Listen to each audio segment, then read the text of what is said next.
I look forward to working with the majority in the State Assembly, and I intend to seek, thank you,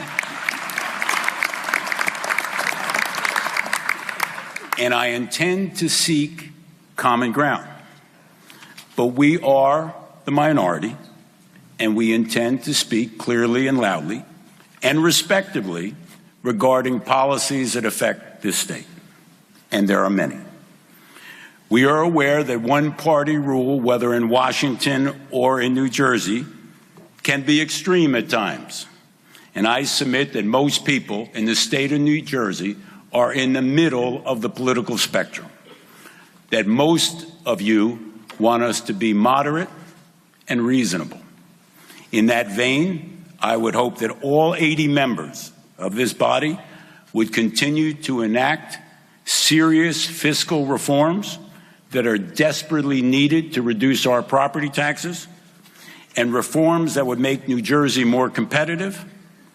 And we have made some progress during the past 8 years. And we've done that on a bipartisan basis.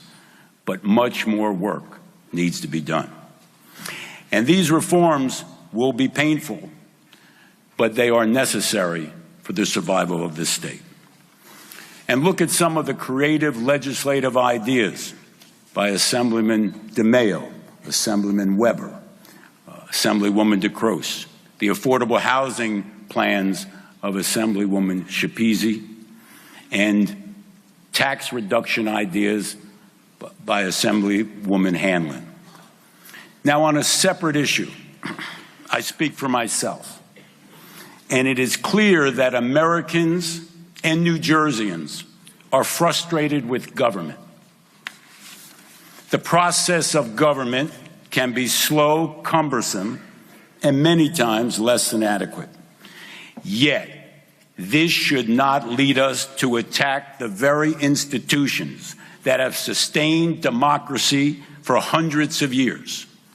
The frustration has led to vicious personal attacks that are not worthy of the American democracy or our history as a nation.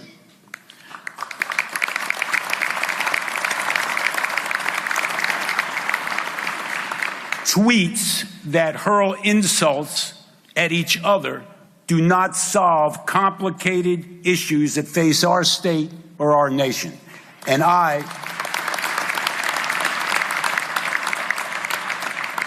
we are the New Jersey Republicans, and we will stand up for the people of this state, but we will do so in a civil, respectful, and serious manner.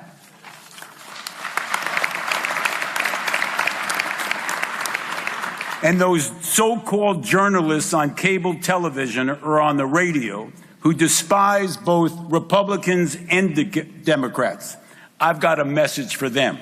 Stop chasing ratings and start searching for the facts.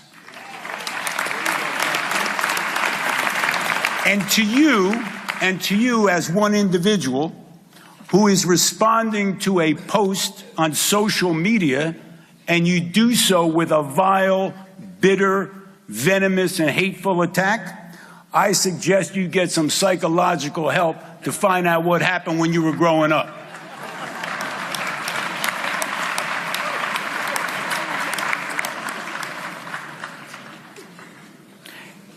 We have reached an important moment in our history.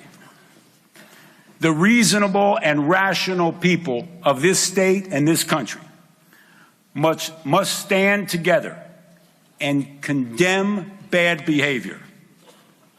And whether that bad behavior comes from the left-wing media or directly from the White House, we need to stand together and speak out as one against that kind of behavior.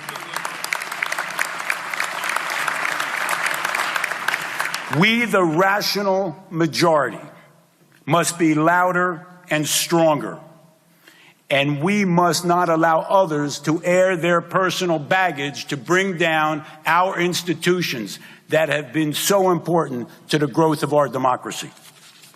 Let's stick together and fight those issues that have affected people in New Jersey. In New Jersey, we have some attitude. And maybe we should use that attitude. That attitude that we have should fight against intolerance, injustice, and bitterness. And today is the day to start to act reasonable and civil to each other in our country.